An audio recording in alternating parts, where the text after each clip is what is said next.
ബ്രഹ്മാണ്ഡ director ശങ്കറിന്റെ Ram Charan ശങ്കറിന്റെ മുൻ ചിത്രമായ Indian ടൂവിന് എന്താണ് സംഭവിച്ചതെന്ന് എല്ലാവർക്കും അറിയാവുന്ന ഒരു കാര്യമാണ്.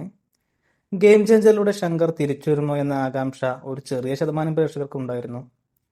എന്നാൽ വലിയൊരു ശതമാനം പ്രേക്ഷകർ പ്രതീക്ഷ ശങ്കർ തെറ്റിച്ചില്ല എന്ന് തന്നെയാണ് ചിത്രം റിലീസ് ചെയ്ത് ഒരാഴ്ച പിന്നിടുമ്പോൾ കാണാൻ കഴിയുന്നത്. പ്രേക്ഷകർ പ്രതീക്ഷിച്ചതുപോലെ തന്നെ വലിയ നെഗറ്റീവ് റിപ്പോർട്ടുകളാണ് എല്ലാ റിലീസ് സെന്ററുകളിൽ നിന്നും കിട്ടിക്കൊണ്ടിരിക്കുന്നത്. எல்லாமே கரெக்டாக செட் ஆச்சு. കുടുംബനായകൻ ജയറാമിനായിരുന്നു. കോമഡി എന്നതിനപ്പുറത്തേക്ക് അത്യാവശ്യം കോമാളി കഥാപാത്രം തന്നെ ആക്കി മാറ്റിയിട്ടുണ്ട് ഗെയിം ചേഞ്ചറിൽ ജയറാമിനെ. അതിൽ ഏറ്റവും മെയിൻ ക്യാരക്ടർ ഞാനാണ് കൂടെ, രാംചരന്റെ കൂടെ. കഥാപാത്രങ്ങൾ ചൂസ് ചെയ്യാനുള്ള ജയറാമിന്റെ കഴിവുകേട് മലയാള പ്രേക്ഷകർക്ക് മുന്നേ ബോധ്യപ്പെട്ടത് തന്നെയാണ്. എന്നിരുന്നാലും തെലുങ്ക് സിനിമകളിൽ കൊള്ളാവുന്ന കഥാപാത്രങ്ങൾ ചെയ്ത ജയറാമിനെ ഈ ശങ്കറിന്റെ മലയാള വിരുദ്ധത ആദ്യ ചിത്രം മുതൽ തന്നെ കാണാൻ കഴിയും. ആദ്യ ചിത്രമായ ജെന്റിൽമാനിലെ വില്ലനായ രാജൻ പി ദേവ്, മുതൽവൻ, ശിവാജി, അന്യൻ, യന്ത്രൻ എന്നീ ചിത്രങ്ങളിൽ കൊച്ചിൻ ഹനീഫയ്ക്ക് കൊടുത്ത കഥാപാത്രവും, അന്യൻ, യന്ത്രൻ എന്നീ ചിത്രങ്ങളിൽ കലാഭവമണിക്ക് നൽകിയ കഥാപാത്രവും, 2.0 കലാഭവൻ ഷാജോണിന് നൽകിയ കഥാപാത്രങ്ങളെല്ലാം നെഗറ്റീവ് ഷെയ്ഡ് ക്യാരക്ടേഴ്സ് ആയിരുന്നു. കൂടാതെ നൻപനിൽ ഇന്ദ്രൻസിനെ വെറും ഡമ്മി ക്യാരക്ടറാക്കി മാറ്റി.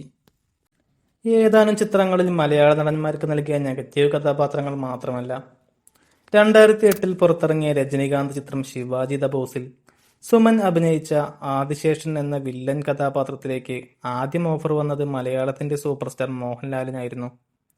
ക്ലൈമാക്സിൽ രജനീകാന്തിന്റെ അടി വാങ്ങിക്കുന്ന ഒരു സ്ഥിരം വില്ലനാകാൻ ശങ്കർ മനസ്സിൽ കണ്ട ആദ്യ മുഖമായിരുന്നു മോഹൻലാൽ. രജപുത്രൻ, ധ്രുവം തുടങ്ങിയ ചിത്രങ്ങളിൽ സുരേഷ് ഗോപിയുടെ സപ്പോർട്ടിംഗ് റോളുകളിൽ അഭിനയിച്ചിരുന്ന നടനാണ് വിക്രം. 2015 എത്തിയപ്പോഴേക്കും വിക്രമിന്റെ മാർക്കറ്റ് വാല്യൂവും സ്റ്റാർഡവും എല്ലാം കൂടിയെങ്കിലും മലയാളത്തിലെ ഒരു സൂപ്പർ സ്റ്റാറിനെ തന്നെ ഐ എന്ന ചിത്രത്തിൽ വിക്രമിന്റെ വില്ലനാക്കി മാറ്റി. മികച്ച രീതിയിൽ ഡോക്ടർ വസുദേവ് എന്ന കഥാപാത്രം സുരേഷ് ഗോപി ചെയ്തുവെങ്കിലും തമിഴിലെ ഏതെങ്കിലും ഒരു ക്യാരക്ടർ ആക്ടേഴ്സിനെ വെച്ച് കാസ്റ്റ് ചെയ്യാനുള്ള ഡെപ്തേ ആ കഥാപാത്രത്തിന് ഉണ്ടായിരുന്നുള്ളൂ. മലയാളത്തിലെ മറ്റൊരു സൂപ്പർ താരമായ ദിലീപിനെയും 2012 നൻപൻ എന്ന ചിത്രത്തിലേക്ക് ക്ഷണിക്കുകയുണ്ടായി.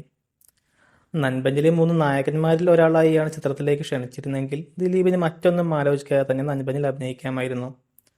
പക്ഷെ നൻപനിലെ ഏറ്റവും വലിയ കോമഡി കഥാപാത്രമായ സൈലൻസർ എന്ന കഥാപാത്രത്തിലേക്കാണ് ദിലീപിന് വിളി വന്നത്.